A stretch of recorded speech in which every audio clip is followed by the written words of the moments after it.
This podcast shares personal experiences and life perspectives, not medical advice. We advocate for those living with chronic pain and chronic illness. Guest opinions are their own and do not necessarily reflect those of the host. Now, let's get real with the Arachnoiditis Unfiltered podcast. All right. Hey, welcome back to another exciting episode of Arachnoiditis Unfiltered. We're getting really good at this, with one exception: time zones. I've messed up so many times. I did. This is my third podcast this week. I did the Netherlands, and I did New Zealand, and I'll be darned if I didn't have to reschedule them 2 or 3 times. And then this week, today, I messed up East Coast to Central Time Zone, which is only a 1-digit difference. But that's the beauty of brain fog. That's the beauty of having a chronic disease, because it's so distracting from everything. But today, again, very special episode. This is going to be a very exciting conversation, because what we have today, we have an advocate.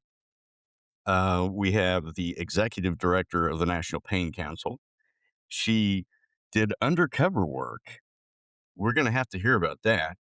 She was on the Olympic team, the field hockey team, and she's suffered traumatic accident that led her to be a pain advocate. So, Jonelle Elgaway, welcome. And I'm also very, very privileged to have my lovely co-host back, Sarah. I'm Hey, glad you're feeling everybody. good enough to be here today. If I run off, you'll know why. It's just I'll be back. That could happen to any of us at any given moment. So, Jonelle, tell us a little bit about yourself. Where are you located? I know a little bit more about you than Sarah does, and certainly our listeners, but I want to hear from your perspective. Let's hear your story. Yeah, I currently live in North Carolina in a small beach town. But we go back and forth from Raleigh a lot too. Um, I was an army brat, so I kind of grew up all over. I was born in Germany. My dad went to West Point, and then when we came over to the States when I was like 2 or 3, and then we kind of moved all over for a bit, but we ended up in near the Poconos in Pennsylvania for most of my childhood then. Nice. So and then, yeah, well, my first major accident was when I was 16 years old. I was coming home from softball practice. It was a beautiful Friday afternoon, and I stopped making a left-hand turn, and a actually, the father of a girl on my team hit me from behind going 55 miles an hour in his pickup truck, and, Wow. yeah, it was pretty devastating. I mean, like, I guess on the news, it said that I died, so all my friends were freaking out. I was life flighted in a helicopter to a hospital, and it was pretty scary. Being that young and everything like that, Yeah. you feel kind of invincible, and that really kind of stops you in your track to make you realize life can happen. So, Yeah. So And, did you the get funny an thing is, injury from that, Janelle? oh Sorry. yeah, I broke my C3, C4 vertebrae, and Oh, I was in that's when a you broke your neck. Okay. I yeah. got it. Well, there's 2 accidents. I broke my neck twice in 2 different accidents. The other one ooh, was when I was 24 years old, but this one like kind of started it all, I guess you could say. So Jeez. well, Yeah. I've I've been been through rear-ended really bad before. accidents, but It's none that the I know. whiplash. I did not suffer a vertebrae, but the whiplash was horrible. It took years before I could actually turn my neck and get my mobility back. Um, yeah. that That's the deceleration of that impact is, wow, devastating. Yeah, Yeah. well, they I they was say, like, in nursing or medical, like, a sprain or whatever is sometimes worse. Not that no, I'm not downplaying, obviously, your neck injury, but sometimes the sprain and the ligament injuries are worse than, an yeah, actual well, break. and I was in a 1981 cabriolet, or no, was it a cabriolet, Volkswagen Rabbit, that's what it was, convertible, and, like, the last 5 feet of my car was inched up to like this, and, like, I was supposed to bring 2 girls home from practice that day. Thank goodness I didn't. I mean, they would have Wow. been dead, you Yeah. know? In fact, the doctor said, "I don't know how you survived this or a paraplegic or quadriplegic because, um, it was just so hard. But I actually, what he said in the end was it was probably because of how in shape I was. The week after my accident, I was supposed to be trying out for the junior Olympic team for field hockey, and obviously I couldn't at that point. But I Yeah. did come back. It took me 6 months of a lot of intense physical therapy. They wanted to put what's those things where they drill holes in your The head? halo.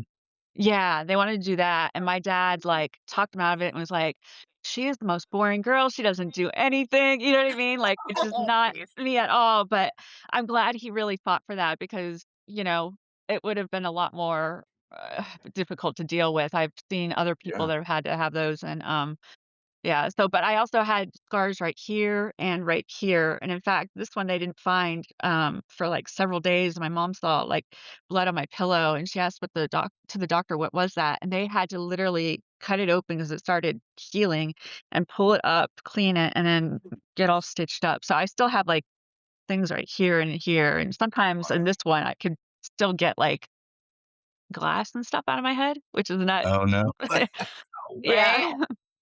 So That's did like you have brain injury too whenever the accident happened, or was I it mean, just I had concussion, but, like, I mean, they were so focused on my neck, obviously, sure? but, it ended up being okay. I mean, I came back. They said I'd, have pain for a few years, which I definitely did, but I seemed to be kind of okay, and, I ended up getting a athletic scholarship to The Ohio State University to play field hockey. I played on the B squad in the '96 Olympics, down in Georgia, and I was on the United States team for them, you know, until I got through college and stuff, and then, after that, I worked for kind of a very short time. One of those things you mentioned earlier is I worked undercover. What I wanted to really do when I wanted to either go to law school, which I thought after college I wanted to kind of take a break, or I wanted to kind of get into undercover work, either with like the FBI, CIA, or the Secret Service. Like it's just something I always wanted to do. And my dad was in uh, so working with the government and stuff like that. So I found this job in Centerville, Ohio, and it was a, private law enforcement place. On the weekends, I'd work with the Greene County Task Force, and then, on the weekdays, I got hired into a parchment paper factory, and I worked there for 6 to 7 months undercover, and so I was doing, like, that job, which Mhm. was, Mhm. like, a normal job, and then on top of it, I was doing this, and they couldn't tell me what I was trying to look for because that would have been entrapment, but I found out that there was Right. 3 guys, like, on the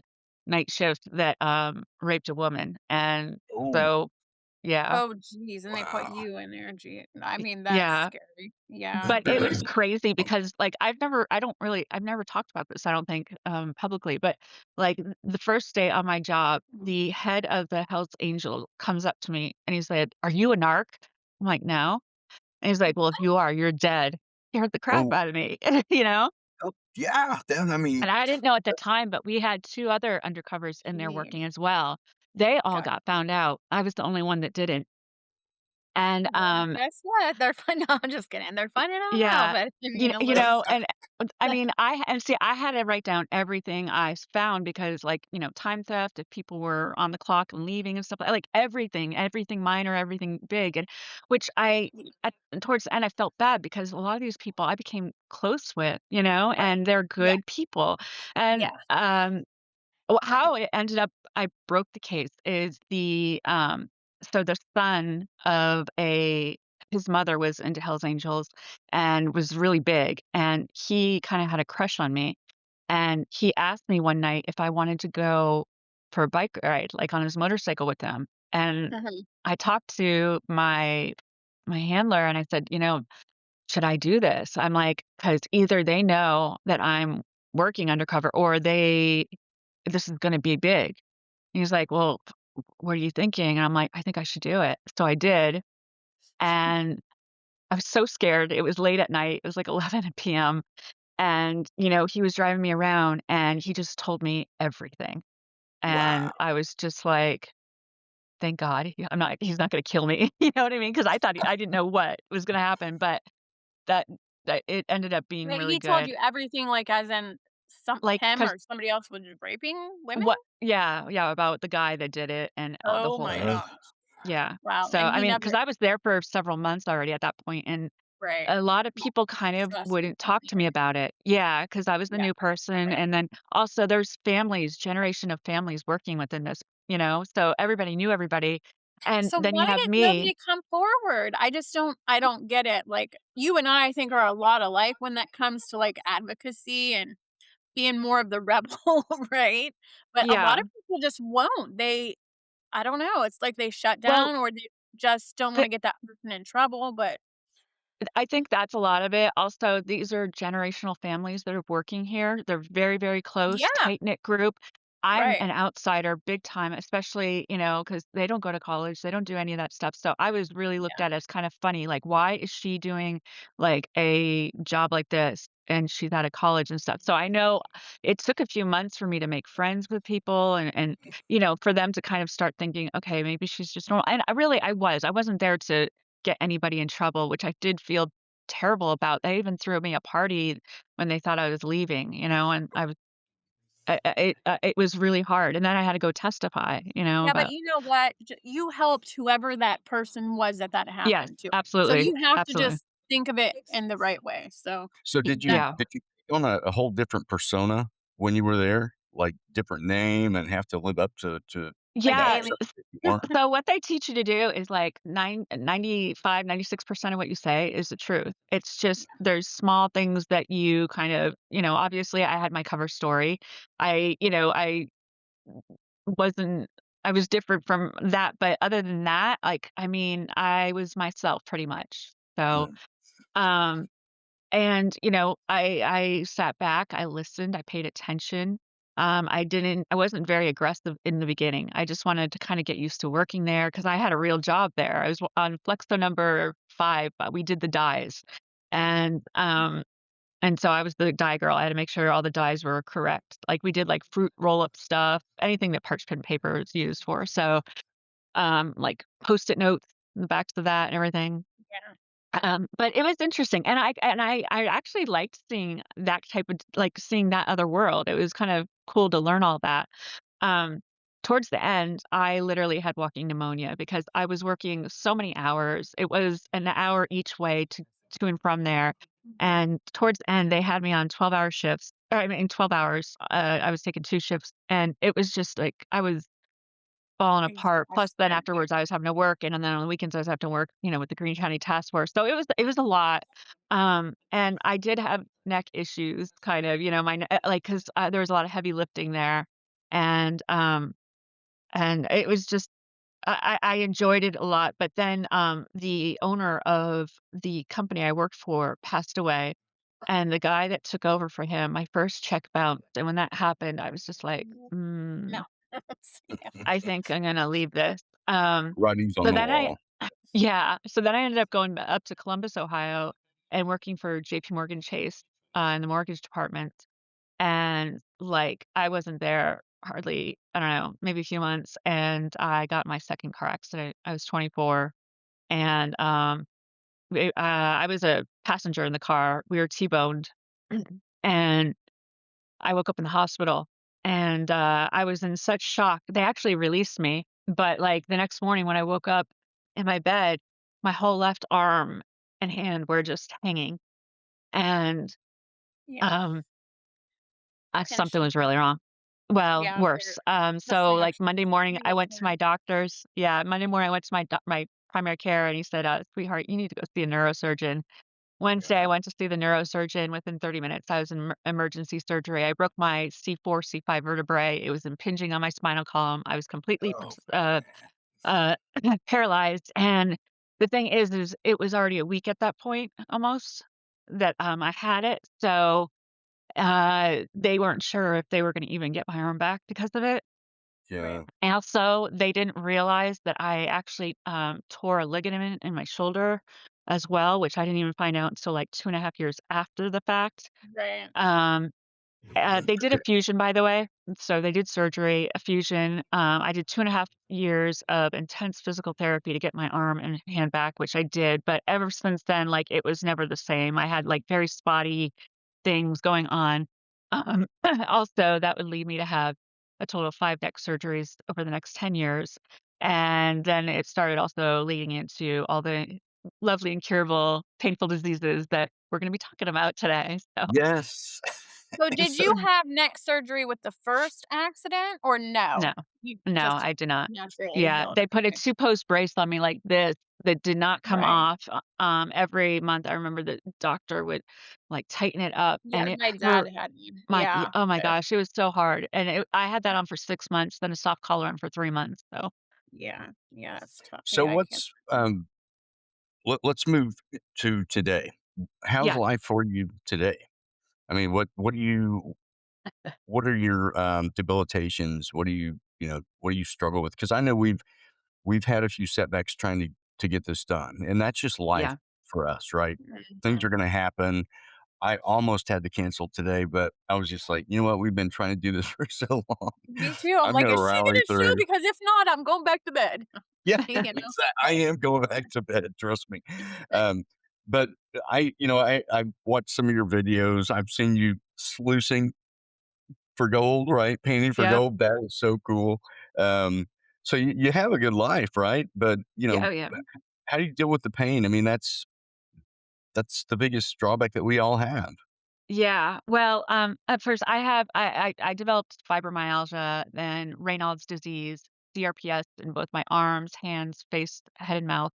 Um, sugar, pot, uh, um, adhesive arachnoiditis, and seizures. And the POTS and the seizures came on from 2 different forced tapers, which stinks. Mhm. Um, and yeah, so I'm dealing with those. Right now, the seizures are probably the most out of control thing that I have, and those started in 2019, and I just have not been able to find an anti-seizure medicine that works. Um, Nothing. And, 80% of seizures, they don't really know why they happen. I mean, obviously, I've Yeah. had 2 major concussions from my accidents, but, like, why did it show up when I was forced tapered off my medications in 2019? Like, that's very strange, Oh, but okay. yeah, but, Yeah. I'm I've met a lot of people that some things happen when you start Right. taking away your medicines very rapidly. So, Right. Yeah. I mean, and, people can get heart attacks, Well, the blood stress in the pressure issues, body, I mean, strokes. it's Yep.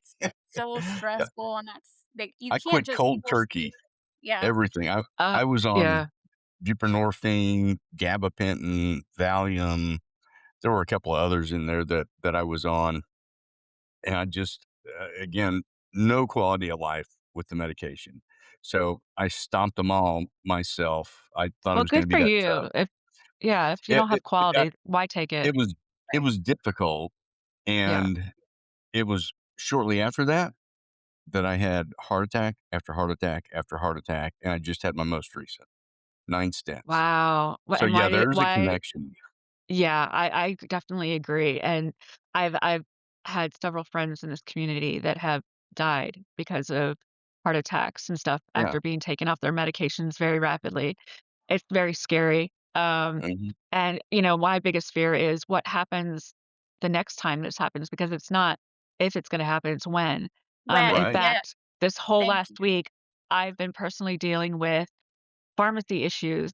My doctor was blackballed by CVS and Walmart. Walmart, he's been blackballed for a while, but only 2 or 3 of his patients struggled with that. But with CVS, he had 50 patients, including me. I'm his only out-of-state patient. Um, and I'll go on that in a little bit, but it's been crazy. I've had seizures for an entire week. It's been only like 2 or 3 days that I'm not having seizures now, but, the stress can cause that. Plus, Yeah. also, my medications weren't being filled, so I'm way past day 30 on a few of those. I was able Mhm. to fill, 2 of them yesterday finally, but, Oh, you did? Okay. for I was me, really my worried medic about that, like, yeah, that's for the me, my worst thing. medications really work, by the way. So, Yeah, like, it took me me too. many years to find this combination and everything like that, but they work very well for me. And it gives me a better quality of life. I'm able to do the panning for gold, the gardening. I love fishing, all that stuff, Yeah. because And I have otherwise, found we wouldn't this be able to combination. do it, like, Yeah. literally, Yeah. Yeah, we wouldn't be out of bed. I mean, that So just yeah, shows you, despite everything we go through, and you know what? If we this show is unfiltered, we tell it like it is. We really don't hold anything back, but we do hold it back when we talk to other people. If they yeah. only knew, they Oh, would know right. just how tough we are. That when we That's like push when someone's through. like, "Hey, how's your day?" You're not gonna be like, "Well, Yeah. I was just thrown up and, Yeah. blah, Yeah. blah, blah." No, you're gonna say, Yeah. "Oh, everything's good. How are you?" Yeah. But That yeah. yeah, that's when you say, Well, "This will be a good podcast. Let me hit record." I have to tell you though, like, I mean, all my 20s and 30s, like, I didn't know another person that was like me that had my health issues. A lot Right? of my me family and neither. Yeah, friends me didn't neither. understand it because I looked normal, but there was something seriously going on inside, and I wasn't diagnosed yet, so I didn't know what was going on. All Right, I Yeah. knew is I woke up in the morning, my hands were always swollen, they were bright red, they're feeling like molten lava. Um, they're right at the knuckles, like, then I would get these horrible hive outbreaks, I'd have these horrible, puking episodes, excuse me. Like, Yes. there was just all these Ugh. symptoms that I was having, and, like, I go to my neurologist, my neurosurgeon, they're like, "Oh, it's just from your neck." I'm like, "No, there's something more going on." right. And, it took years and years, and it wasn't just it was several diagnoses of all the different things I have, and it was a lot, and how do you explain something to someone that doesn't even understand any of the like, the pain aspect and Right. Yeah. the incurable diseases and stuff? How do you explain something when you don't understand it yourself and you're going through it, you're scared to Thank death, you. Yes. like, you just don't know what's going on, you're looking for answers too. Right.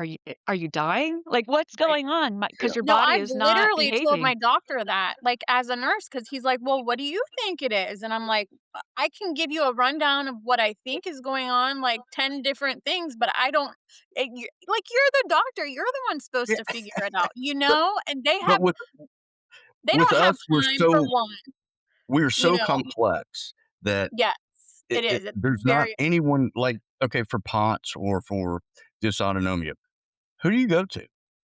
I Yeah. mean, I've seen internal cardiology, medicine supposedly, doctors, but I've a lot seen of cardiologists neurologists, I've seen deal with it. but Right. who do you go to? They just keep, um, pushing you Referring to you the next off guy. to Yeah. someone else, It yeah, right. Yeah, well, they that what do. medical gaslighting, right? That's Yeah. Yes. Well, yeah. when Yeah, and when POTS started for me, that was in 2017, and my pain management doctor, he started to force taper me, like, off my medications without even telling me. I go into his office, wouldn't say anything to me about changing my medications. so I would and go then to you pick go to him up, fill it, and it yeah, was different, and yeah, he kept doing that, and not telling me, and mhm, then I call in, and they're like, "He'll see you next time." So I had to wait a month. So, like, I finally, like, said to him straight up, "Are you forced tapering me? Like, what are you doing here?" And he's like, "Well, with the 2016 CDC guidelines and all, I don't really feel comfortable prescribing you anymore." And I said, "But, as my doctor, shouldn't you have a discussion with me and instead of just doing absolutely, this?" yeah, I was so angry, I walked out of that office, I never went back to him, and, I found a new doctor a few weeks later, but I started developing like, I was having these passing out episodes, my temperature would fluctuate, my Yeah. heart rate would go off, so I went to the hospital, I thought I was Yeah. having That's the heart POTS. issues. yeah, right, Yeah. Right, so they put, like, a heart monitor on me and everything like that, it was a 24-hour one and sent me home, and, I mean, at 3 in the morning, my heart jumped, like, up very high, my blood Yeah. pressure jumped high and then low, and I was sleeping. So, that was Yeah. queer, and I didn't even know about it, and they asked, "Did you get up? Did you do anything?" I'm like, "No." And, so then they sent me a cardiologist. They wanted me to get I was 37, I think, at the time, or 38. They wanted me to get a pacemaker. I'm not getting a pacemaker What? in my 30s. Um, I didn't know what it was at first, so, I found a new doctor, pain management doctor, then I kind of started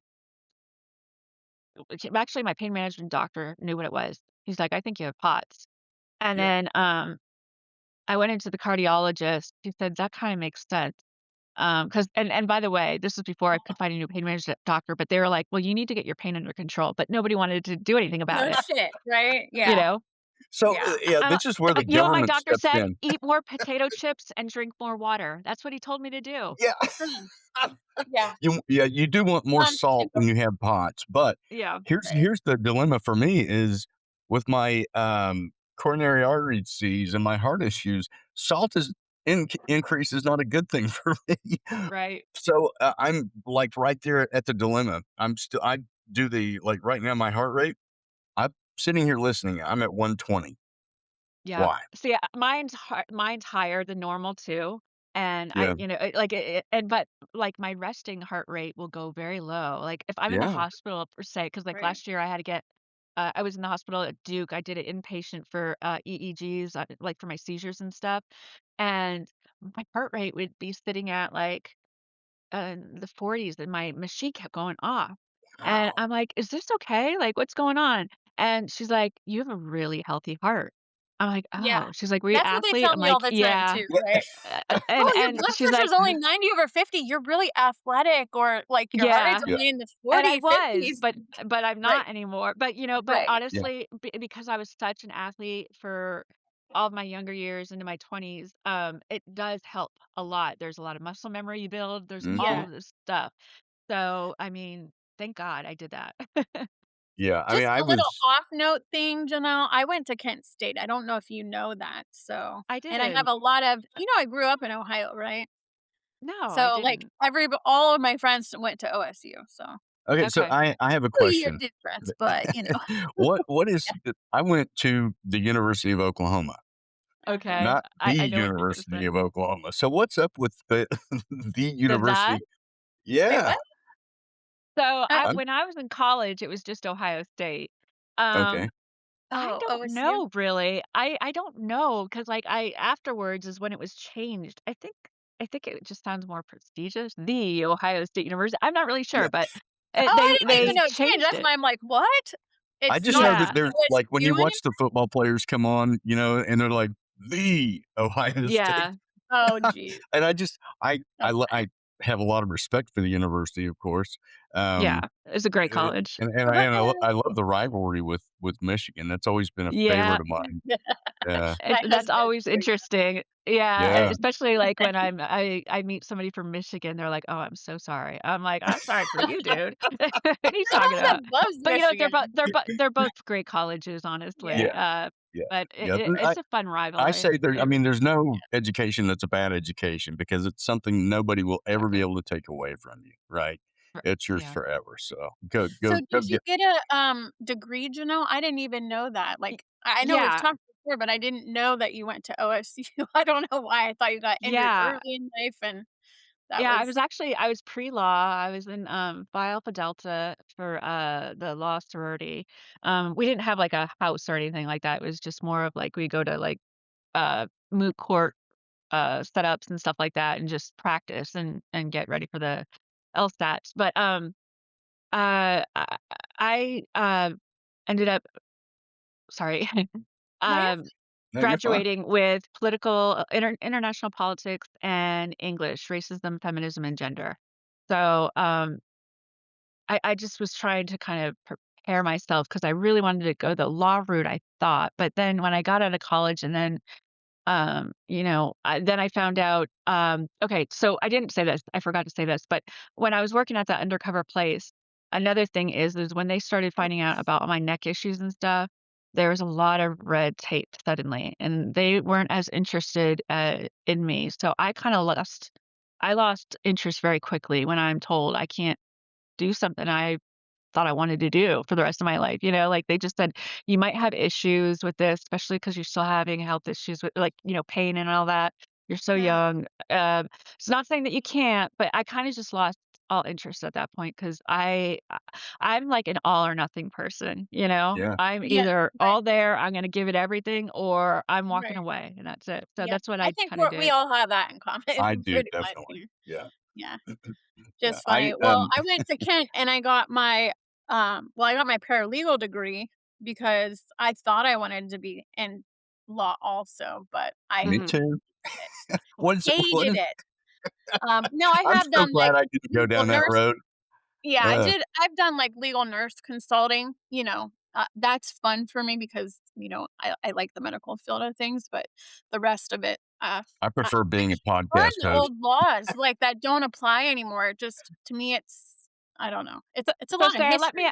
let me ask you something. So, with your background and like as a medical professional, like what what did you what did you think about all this stuff of how like chronic pain patients are being treated, how the medical professionals are dealing with everything? How did you see all that at first?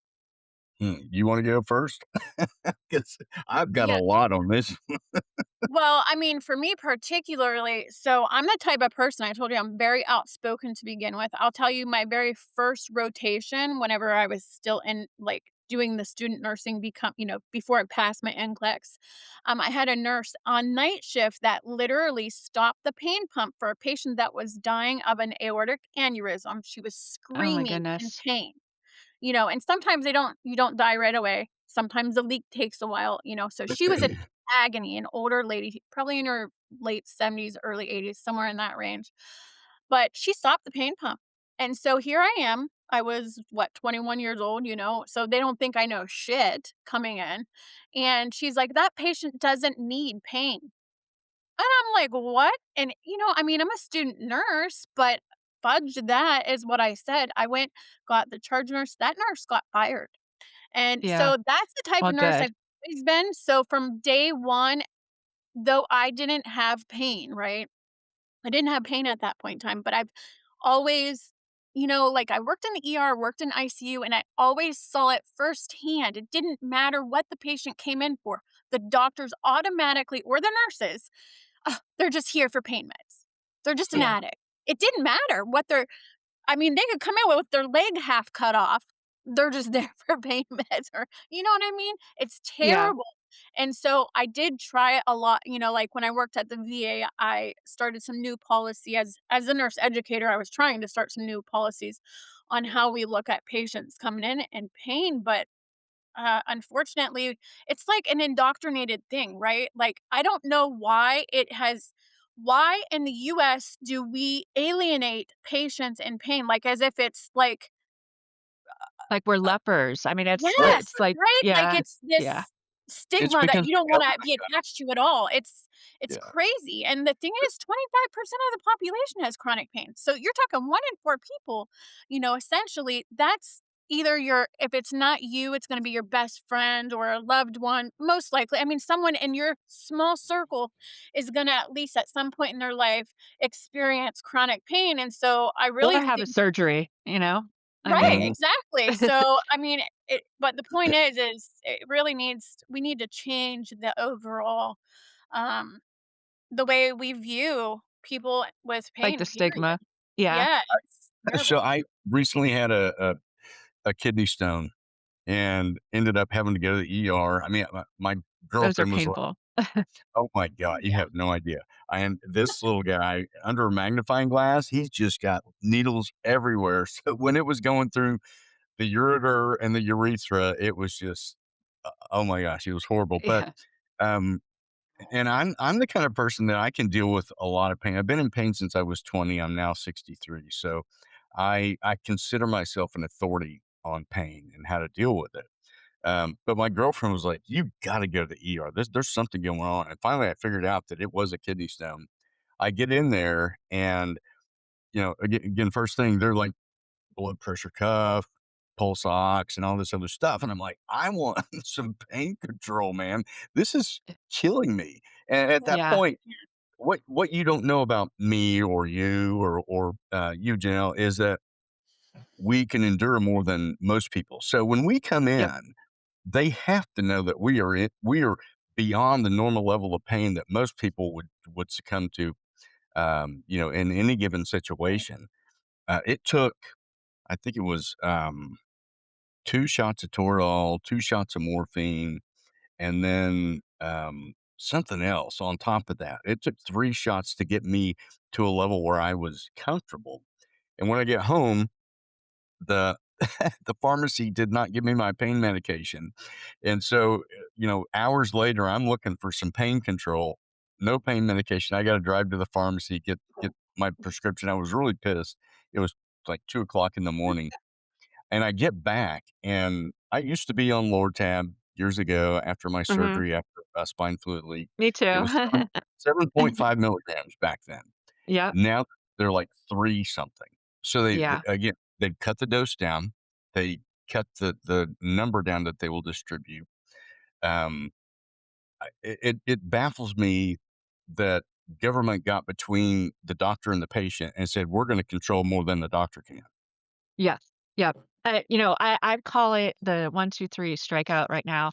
One, it's the doctors. So, like, can you find a doctor? If you find a doctor, will they prescribe the medications you need? If they prescribe them, will they prescribe the amounts that you need? That's one. Right. Number 2, pharmacies. Will the pharmacy feel comfortable filling that medication? If they do, will they have it in stock? That's the hardest thing I've been dealing with, well, for a bit. Now, most recently, this last week, my doctor was boycotted from CVS, so all of us 50 patients had to find new pharmacies.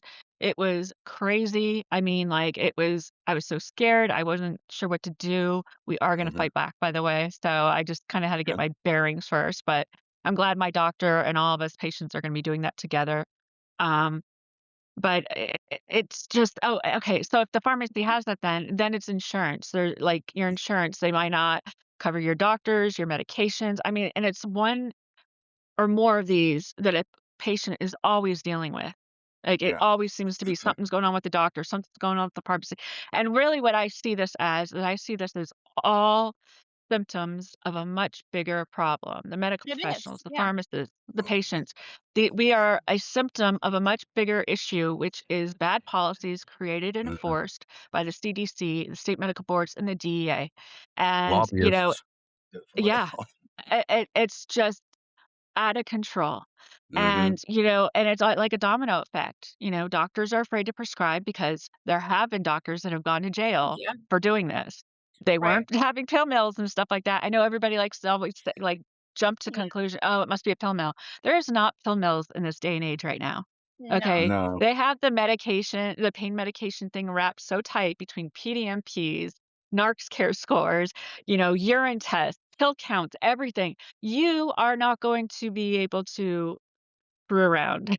Well, no, it's Right. Big Brother is what it really Yeah. comes down to, right? It's micromanagement of how much pain we're willing to let you be in because we really don't give a shit because Yeah. it's profit over people. Yep. Well, And even I as met Really we're just somebody talking from New about this, Zealand the other day.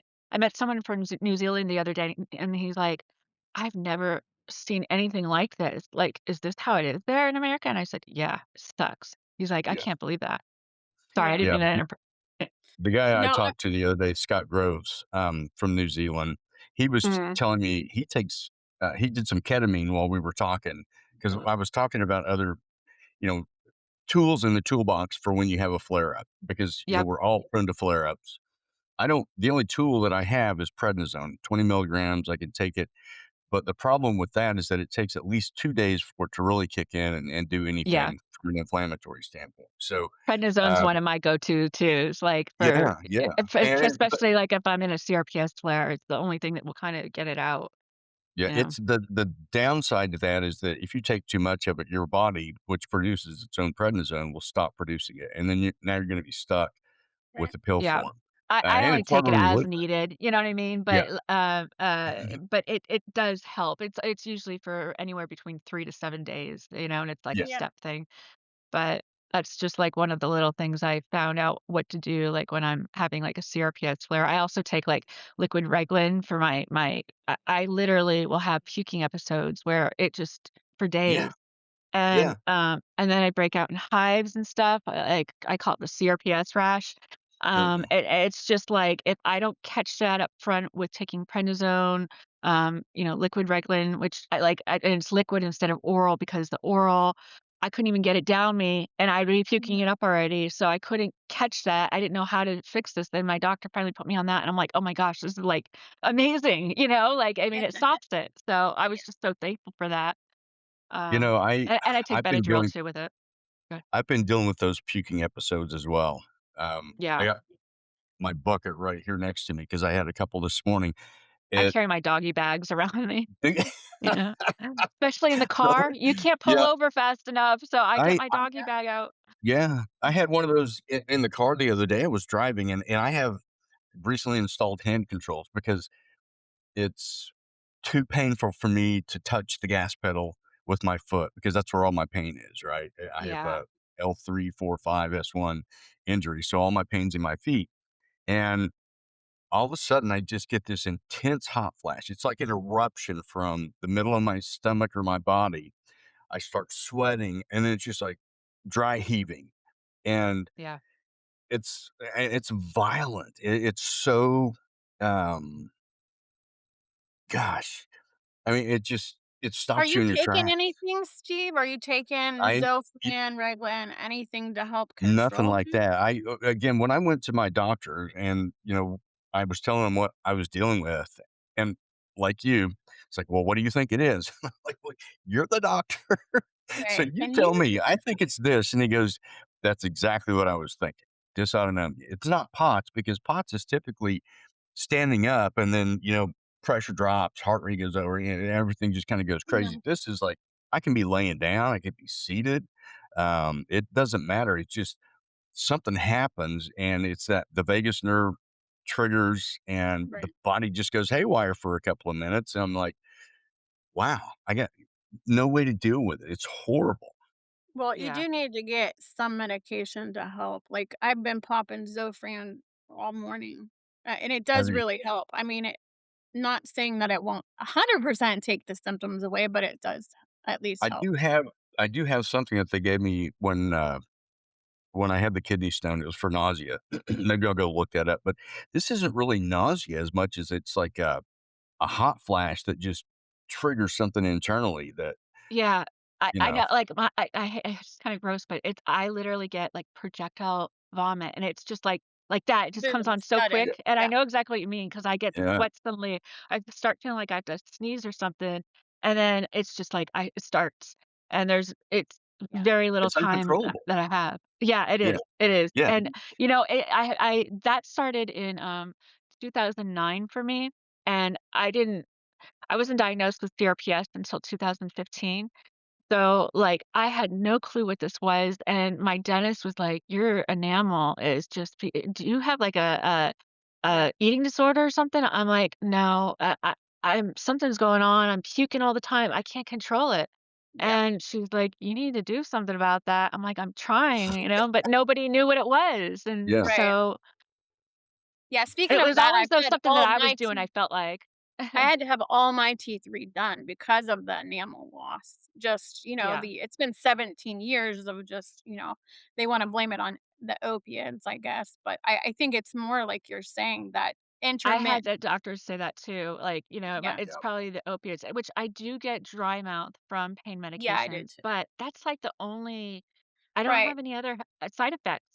Side effects I have is that I could live, like I could get up Right, and I Yeah, could exactly. do That's how things, I feel. I'm yeah, like, I don't think it's you the know? opiates, but maybe. I mean, I think it's probably more of the vomiting that, Yeah. that acid being in our mouth, even though, mhm, like, I always try to, yeah. I wash my think, mouth. the one thing that's really come to light with my recent diagnosis and having this podcast is that now the funny thing is there's so many people that are chiming in with a tie-in to POTS or a tie-in to, dysautonomia, Yeah. and they're like, "I've been experiencing all these same things. I had no idea. Thank you so much." And I'm like, you know what? We're making a difference by being honest with people and putting this Yeah. content out there so that um it took me so many years to figure out life with chronic disease. We're trying Yeah. to shorten that learning curve with everything that we're doing, giving all these little tricks. It's not going to be perfect. You have to go through a few episodes, but Well, at some point, we're this is gonna here. have a little, like, online learning to help.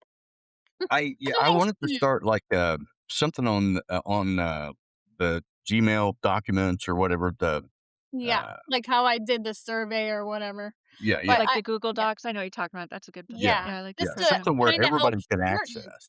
Right. Well, and Well, look, it's really important to educate yourself learn how to advocate, but education, legislation, litigation is how we are gonna change things, I believe, Mm, yeah. going forward, and it's kinda like a chess game, and, I mean, the first thing is, educating yourself and everybody around you on what is going on, and, Mhm. if everybody did that, I do believe that, like, it wouldn't be as difficult right now, if Right, we'd have everybody could learn how change, to do right. that. Yeah, But Oh, here's yeah, the yeah. thing, like, you and I talked about this specifically. I'll get patients or, people will say that contact me all the time, and they're like, "Oh my god, we have to make change. Put me in. I wanna be a part of this." And then I And then they never hear drop back out. from them. Yeah, Yeah. right, I've learned that like, right. a lot of people want to eat the cake, they don't wanna buy the ingredients, they don't wanna make the Yeah. cake, they don't wanna bake it. But Sure. I have to say, like, I mean, advocacy is definitely not easy, that No, you have to have a thick skin. right, I got beat up big time this week, because I've been putting out regular videos on social media, about what has been going on with my doctor, and everybody's wanting to say, "Oh, he's a pill mill. Oh, he must be under DEA investigation. Oh, you need to get away from that doctor." No, I'm not going what? to. And then when I don't answer them, they're like, "Oh, she must be hiding something." Well, if you looked on my things, I mean, I've had almost probably Yeah, you're pretty much an 500,000 open views, book, and right, yeah, but I mean, like, I wish people, instead of seeing one video that I made last week when it just happened, I didn't know anything yet, I was scared to death, and that's the video that was huge, and then, like, I've been making videos all this week giving updates, and everybody's just still, that's what I'm putting out this content for, because I can't respond to everybody. I mean, there's just too right. Yeah. many people. So I was like, "Alright, I will make updates and stuff like that." And then I was having seizures. So because my look was off, my speech was off, "Oh, you must be over-medicated. Oh, you're an addict." Like, and I would say, "I'm having seizures." You know? Yeah. So You so can't. it was frustrating. It's you do really have to have a thick skin in this. Mhm. Right, I love advocating, though. The reason I've been doing it for 12 years now for, chronic pain patients and medical professionals, and I got into it because for 20 years, so I've been dealing with my health issues for 32 years, but the first 20 years, my 20s and 30s, I was so alone. I didn't know anybody. Nobody wanted to help me. I overshared in the beginning, 'cause, like, I was scared, right, and so but right. nobody wanted to talk to you anymore because they didn't get Yeah, it, you they didn't lose all your understand. friends because 'cause they're like, "Eh," heck, Yeah, unless and you they're can't really do anything. You can't go out and stuff like that either right. anymore, but, like, family and friends, they all thought, especially when I started taking pain meds, that Hypochondriac I was an addict, or or an that, Yeah. addict? yeah. Yeah, Yeah, and, it was really difficult, and so when I met the online community and I started getting involved, I was just like, "I never want anybody to have to deal with this crap Right. by themselves." Like, I wanna make sure that, somebody, I know I can't help everybody, but I at least I could do my part, So, right, and that's when Yeah. I kinda got involved with advocating, and I have to say that this community, the online chronic pain community, is like a second family to me. I mean, so many of Mhm. you guys I have become so close to. You're seriously like family. I'm probably closer with you than most people are in my family, because I right, talk to you guys more often, but plus you understand things, there's a right. respect, a support, and, like, people aren't looking like I have 5 heads when I'm talking to them? Yeah, Well, right, then, And right, one of the big drawbacks to having chronic pain and being on medication is you self-isolate.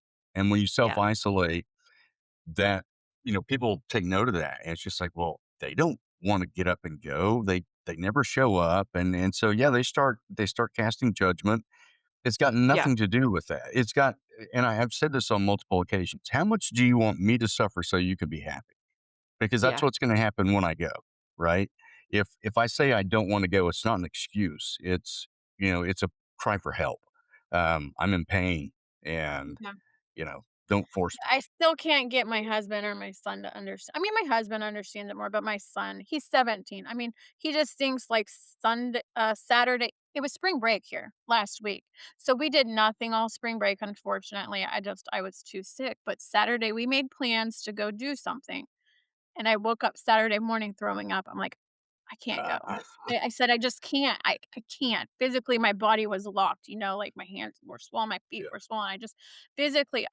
I knew if I went, it was gonna be worse, you know what I mean, for me I later, like but I disappointed my son, and that was just I just cried, like, for half the day because I'm like, "What a terrible mom." I feel like a terrible mom sometimes, but I really do try, but, it's just that disappointing. I'm gonna cry now, but, Yeah. yeah, it's hard, like, to disappoint them. It's You not know, that we I do that. I went through my divorce a couple of years ago, and when my ex moved out, my sons left with her. And it was a couple of years later that my youngest came to me. He's going to be 18 this summer. He's a great kid. Eagle Scout, has dyslexia, so he struggles in school a little bit. But he comes to me and he goes, "How come you didn't fight for us in the divorce?" Because he lives with his mom. I'm like, Oh god. "How come I didn't fight for you?" I was like, "I intentionally didn't fight because I'm a child of divorce. I had a Right, deadbeat you dad that left probably when I was thought 4 that's years what they old." wanted, right. Well, I think part of that was, when I told him, I was like, "Look, because of what I deal with, I may not always be there. You're better off with your mom." And Yeah, and I know that, and I still have a good relationship with her. We still talk. We're still very cordial. I have an extended family with her and her husband now. Um, but I made the right decision for him to be with his mom because there are those days when I can't get up, I can't get out of bed. I'm gonna be laying there. And if he needs to go somewhere, now I just have to suffer through it to make it happen because I don't have a backup anymore. right. Um, that's the reality of this disease and people making, uh, observations that just are not based in knowledge of what we deal with. No, Yeah. right, they just see one aspect of it and that's it. Or like Yeah. today, like, I look halfway decent, I'll say, from here up at least. I got my pajama pants on. I've got this I mean, quail hair thing going on. I'm not sure but what the point is if someone sees me like this, they're gonna be like, "Oh, she's fine." You know what I mean? They Yeah. don't it's Yeah. it's Yeah, the it's invisible really disease. Yeah, Well, and it's that's, like, one of the things I try to, like, do is, especially, I don't hide because, I've been having seizures or I'm in a CRPS flare, so people are gonna see me in all different ways, and, it makes it hard, though, because, people that yeah, but don't see, have you're anything pretty like this. enough to do that. I look No, no, like a no, it has monster nothing to do out with that. No, what I'm saying is, when my speech is off and stuff like that, people yeah, think I'm messed up on my medications, and it's right. not. I mean, I'm going through my health issues. I'm trying to explain that, and I mean, I even have medical professionals saying this to me. I know. And it's just like, "Excuse me?" You should know better. You really should know better. right. Don't say that. And, one of the biggest things I try to do always is, if I'm pulled emotionally by something, I try not to respond until my brain's working and not emotionally, because, Yes. most of the time, you're never gonna say the right thing or do the right thing. So Right. I'll wait, and then I always realize, "Okay, I need to come from, a point of educating this person if I'm able to." So I'm Right. very kind, respectful. Often, most of those people will apologize, but there are a few that, Sure.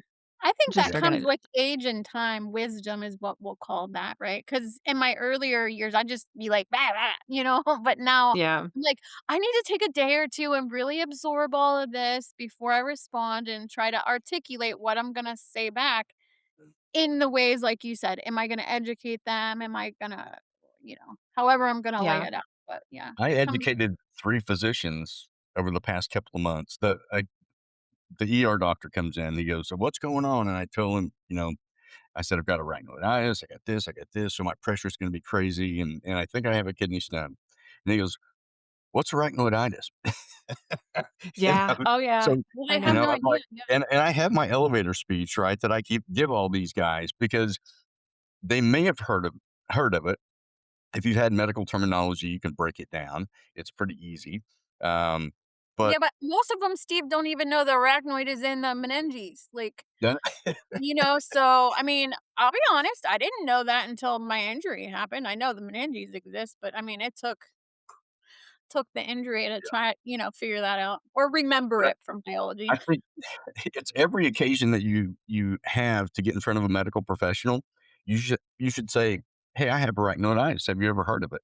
And then you should educate them because Right, I when do. you tell them that it's chronic inflammation of the arachnoid tissue in the spinal cord, chronic inflammation of the spinal cord, that raises their eyebrows. Oh, I see the cat. Hey. She was Uh, scratching and my back there a little. yeah, You say, "I wanna be done too." yeah. So, But that's advocacy, right? That's our mission, yeah. is to educate as many people. Uh, we three are doing it. Let's hope that there are many more that are doing it, because that just multiplies the effort.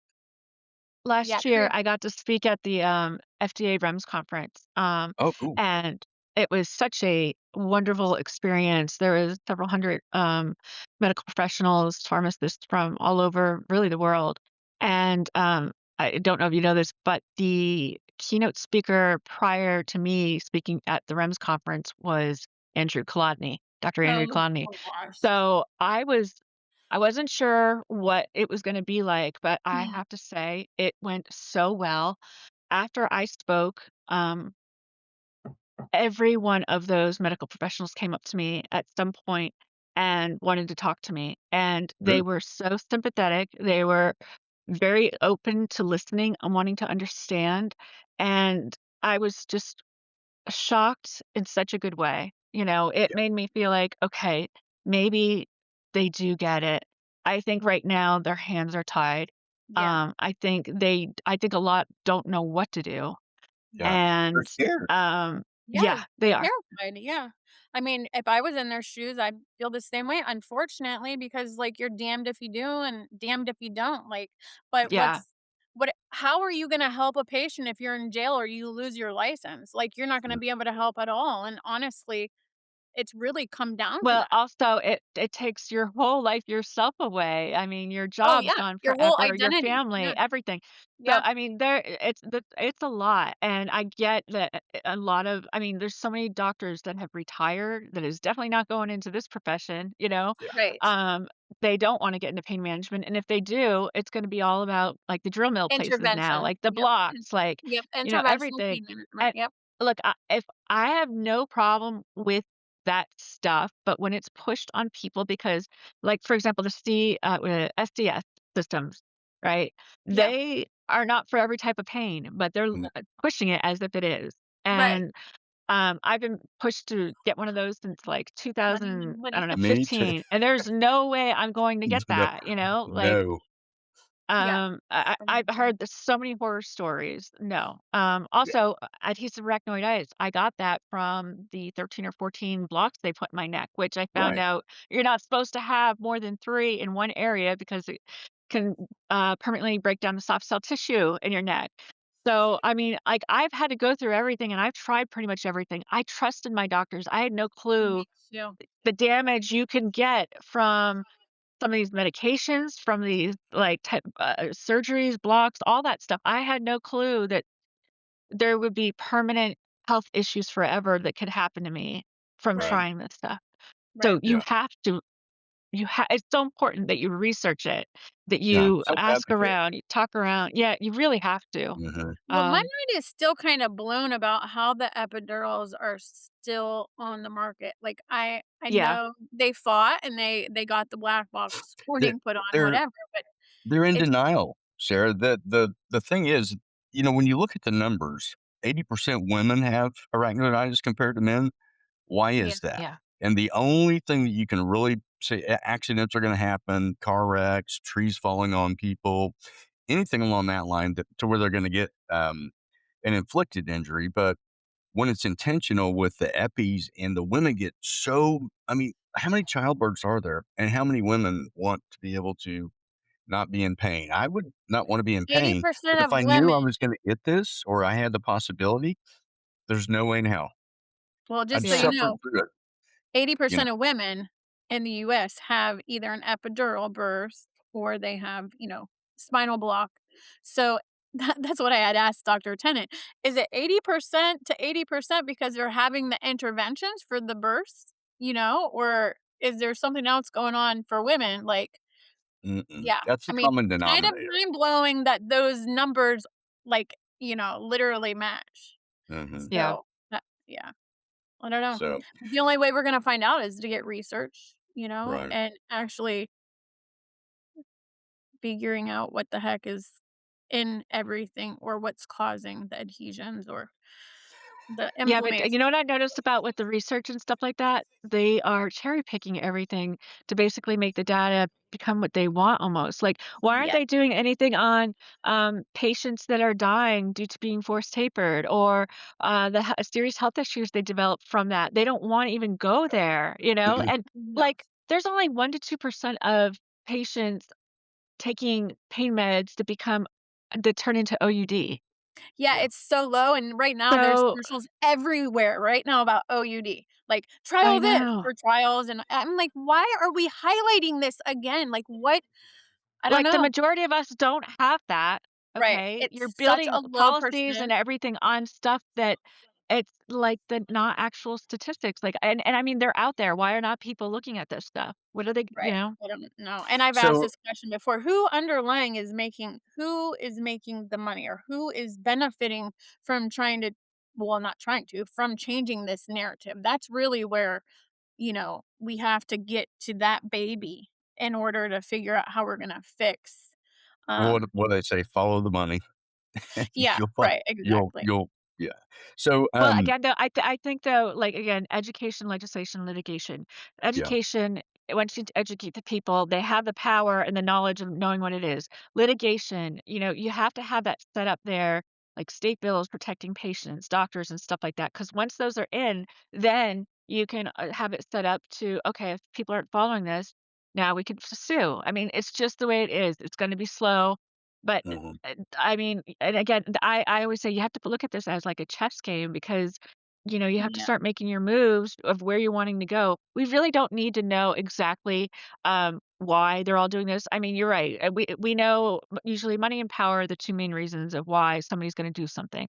Uh, so that's it. But does it really matter at this time? I mean, like because we're wasting time of not educating and not getting legislation set up so we can do Mhm. everything because no, it's no, we still do all sadly that it in the interim. yeah, Yeah, right. still do everything in the interim, but Yeah. what I'm getting at is there going to be this new technology out all of a sudden, or is there gonna be this new medication on the market all of a sudden that they're gonna push kinda how they did with buprenorphine, like, or the neurostimulators? Is there gonna be a new push for something that's supposedly gonna I think there always is eradicate gonna our pain? be.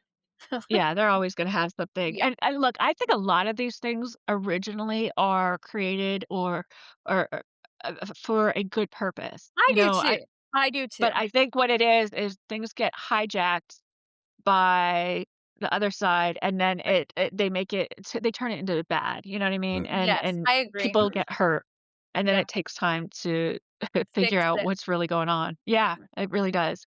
And that's what we're in right now. I mean, like, I do believe, there was something with the opioid epidemic, but it wasn't prescription pain meds. It was more about the fentanyl, the heroin that was on the streets Oh, and stuff like right, that. yeah, Now that, Yeah. you right. know, and I think like it was they wanted to I think they pushed pain medications because that's when Suboxone and buprenorphine was coming kind of getting bigger They did and that. at yeah, and I mean they're still doing that. And and what I'm learning now too is doctors that have changed over to that are getting investigated. Incentivized?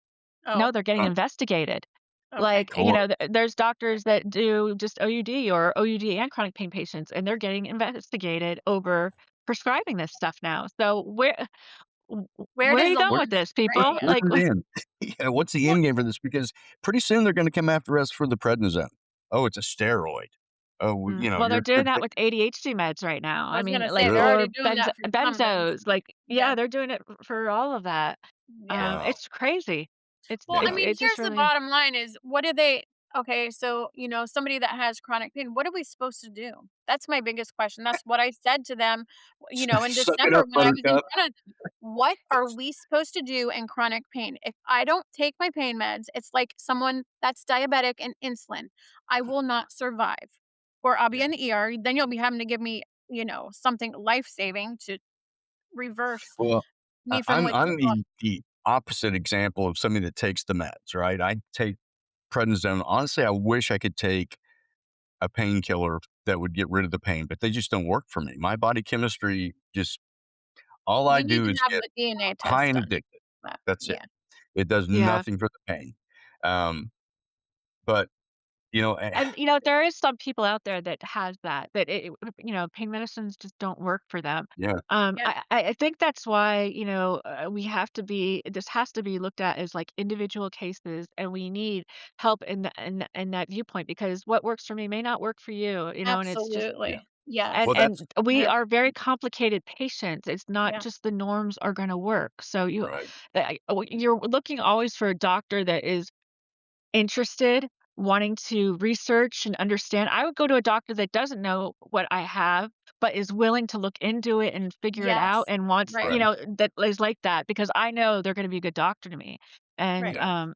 so They're I'd gonna rather take go to the that time to than figure it out Yeah. than someone that Well, thinks that's they that know everything. Yeah. that list that we talked about, Sarah, that I wanted to Yes. start, compassionate care list of physicians that actually know the disease, actually know how to treat it, or put an effort into treating it. Take time. Because right Yeah. now, you go onto any of the Facebook groups, you're like, "Hey, does anybody know a doctor in Oklahoma?" And somebody might chime in, but if there was a list, we could go and hit the drop down and go to Oklahoma City or Tulsa. Boom! It shortens again the actu learning curve for them. actually, so I'm the treasurer of NCP3, that's, National Campaign to Protect People in Pain.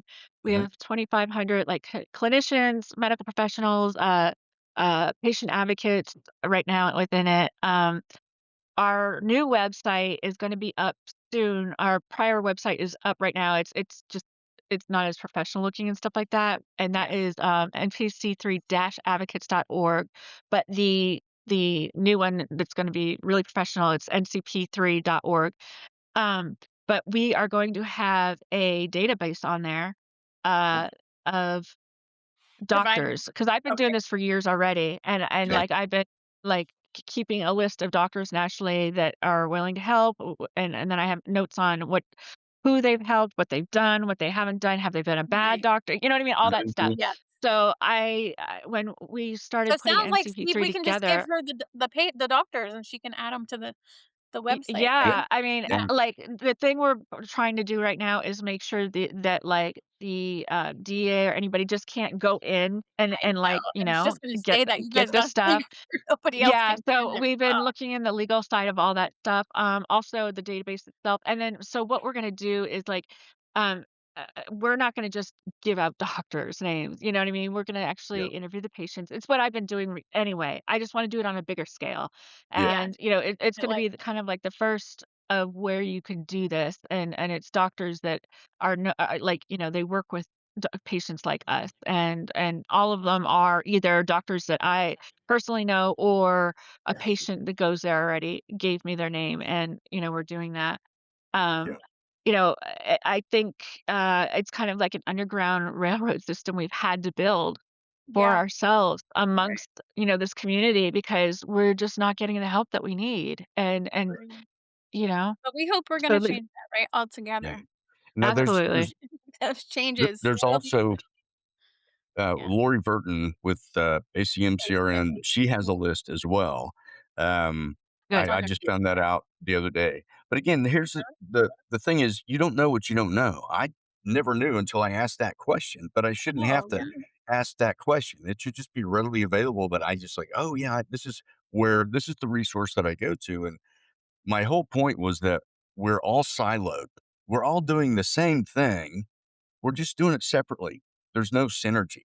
So Right. I want to try Yep. to unify us and get all of us together because, I mean, with what your initiative that you have going on, what we have going on, there has to be some way that we can come together and bring a collective to push things forward faster as opposed to trying to do it individually, carry the Yeah, ball I've been across the saying line this by yourself. from day one. I'm like, "Why are we not all working together?" Like, Yeah, once a month, yeah. do a meeting where Well, I we mean, can it Yeah, takes and, to I unify. like 2 years ago, I tried to actually do that as I well. know. It's a lot harder than you think it is. A Yeah, lot of people, I do see some unifying kind of coming together right now within the community, but it's just like there's definitely a lot of infighting and people just have different ideas. But I would think, don't we all agree on the like the major things? I Like would Yeah. we all assume, agree right. that patients are not getting treated properly. Yep, Medical professionals are not able to treat their patients properly. Like Mhm. we all can agree on the big main things. So I think that's a good starting point. right. Yeah. And Yeah. I think we Yeah, all kind the of other crap what I we wanted to don't do care is about. We need to focus on yeah. just those things to start. Well, Yeah, and like you said, I was wanting to kind of create like a patient roundtable of where we could get every major person within an organization, a group, whatever, and that has experience and that has their own like people below, like followers or whatever. And then sure. what we could do is like you said, come together, have like Yeah. a monthly meeting, and then maybe once a year or something like that, kind of actually come together and meet if That possible, would be like nice. Yeah, and then we could have like, speakers and stuff like that. I just think that it's really important to get on the same page. Mhm. yeah, And like by people arguing and fighting, it's taking away from everything that we need to be doing, right. Yeah. I mean, Exactly.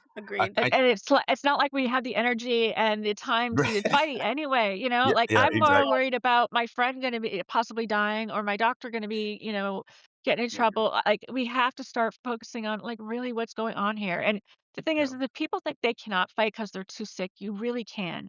Like, because right. when I started advocating, I was basically bedbound, and, like, as long as you have the internet and, a phone and stuff like that, you could basically do it from your bed, Yeah, like, Yeah. most days I majority of the do stuff. do it from my bed, Yep, so, yep. it is Now what it look, we is. have days, obviously, there's definitely, like, you have to back away and take care of yourself, but, Sure. Mhm. But even on those it's days, you need to document because, again, oh, yeah. you don't want to be looking your best all the time, right? I did one the other day. I'd been up for 48 hours and I looked like hell, but that's the reality. Right. That's Yeah. that's just it. Oh, I send you Um, Well, my it pictures, is the reality, some you know what clips I of mean? my And yeah. I get lot but not everybody's gonna wanna be, like, the face of things or making videos or doing that. You don't have Sure. to, Yeah. Like, yeah, I yeah, think what's really important right now is, again, the people around you, start small. I mean, like, we could all first learn about everything and read articles mhm, and get at least the main talking points of stuff. Then start talking to your friends and family around you. I mean, that's how this all starts. That's how it started for me, like, Yeah. yeah, I wasn't trained to become an advocate. I fell into it. And then I had to kind of figure it out on my own, and there's nothing wrong with that, but I think a lot of people get overwhelmed and are not sure what to do, and mhm, that's why it's important if you don't know, there are so many organizations out there that are trying to build an army of people to fight together and to do Yeah. this stuff, and, NCP3 is one of those places that we're really, we haven't really made a push yet because 'cause we're still 50 C4 pending, which, by the Right. way, is for politically and lobbyists. So I think we're one of the first orgs that are going this way a little bit, and I'm excited because we're I'm gonna be able to excited do too some great because I things. agree yeah, that we're Yeah. different route, but yeah, that's awesome. I assumed you would at some point, but yeah. that's early on, so that's awesome. I think we Yeah. need to do a lot of cross pollinating with our Yep. platforms, right? Absolutely. That's the whole point of that monthly meeting was that we talk about, what are you doing this month that we can help you with, that we Right. can go Mhm. out there and promote Or vice because versa, yeah. Yeah. yeah, I mean that It's would enough. be so simple. We each have a single initiative that we share across the platforms, right? Right. And we just have synergy with that. So Well, just maybe, like, there's in June, I think it's 2nd through the 5th, there's, an organization that's gonna be going to Washington, DC. DC. Yeah. Yeah, well, Red Lawhorn and I are gonna both go to Nice. on behalf of NCP3, and I think a few other orgs are gonna be getting involved in doing this too. I think that's great. I was originally gonna just go because I was like, it'd be nice to meet I wanna people, go. I that I've hate talked to. yeah, Yeah, and, yeah. but I haven't been there in 2, 3 years, and I really have I want to meet with some specific legislators because I want to talk to them about some stuff that's going on. In fact, Red Lawhorn's going to be having a Zoom meeting. I'm not sure exactly when it is yet, but it will be up on social media under my name, under his, or probably under ADPF. But he's going to give a presentation on how to speak and stuff like that. And he just recently spoke in Arlington, Virginia last week at the HIV Right. summit. It's like one of the biggest summits for them. And basically what he said there, he will be doing in this, what is it called? Zoom meeting. And it's free. It's so knowledgeable. Like, I think everybody that can go should go to it. So, Yeah. When is Yeah. this taking place? June I'm not sure the 2nd. date yet. Well, yeah, June Oh, you're talking 2nd about to the the 5th. DC. Yeah, Yeah. that's DC, but the Zoom meeting, I'm not really sure. It will be on, On all your my social media Okay. platforms Yeah, under my I'll be name. looking for that. If you I could can just send it to you. yeah, Yeah. yeah, ping me on that because I'll put it up on this It's and all new. We just, like, figured out we're doing it tomorrow or oh, yesterday, so say you're you know kind what? of getting in time. Steve, if you're Sometimes last able to minute things are go great. in June, let me know. I can't go. We're going to Yellowstone now. We're gone for 2 Oh, weeks. I know I oh. said out of all the times they had to book to go, Well, that and there's that was just also like 2 days before or a week or 2 after, but yeah. in January there's rare is it Jan? No, it's February, Rare Disease Week in Washington as well. That's also another good one to go advocate because then you get to Congress opens up for everybody to go talk to. So Yeah. That's um, right. Yeah. lots of stuff going on there. That would Yeah, be we'll another definitely good. be there next year. I already Yeah, yeah, yeah. yeah. I definitely planned that. Didn't know about this one, but this would have been a good one. Anyway, well, Yeah, hey, it kind of just all our got set time up really quickly, so sorry. our, our time ran a little bit long, but that's how it goes when you have a conversation like this. It our style just kind of flows, as if we're sitting in the room together, having a cup of coffee, just Right. Yeah, chatting. Janelle, thank you so much for joining us. Loved all the information that you were able to share. Let's stay in contact. Let's work together to absolutely. go out there and make a difference because advocacy in numbers makes the biggest difference. Yeah. And I think we're all aligned with that. So we'll see you Uh, next time on an episode of Arachnoiditis Unfiltered. Sarah, it was lovely having you again. I miss Bye, you so guys. Love much. you. Love you guys. We'll see you next round. Bye, Thank guys. you. Bye. This podcast shares personal experiences and life perspectives, not medical advice. We advocate for those living with chronic pain and chronic illness. Guest opinions are their own and do not necessarily reflect those of the host. Now, let's get real with the Arachnoiditis Unfiltered podcast.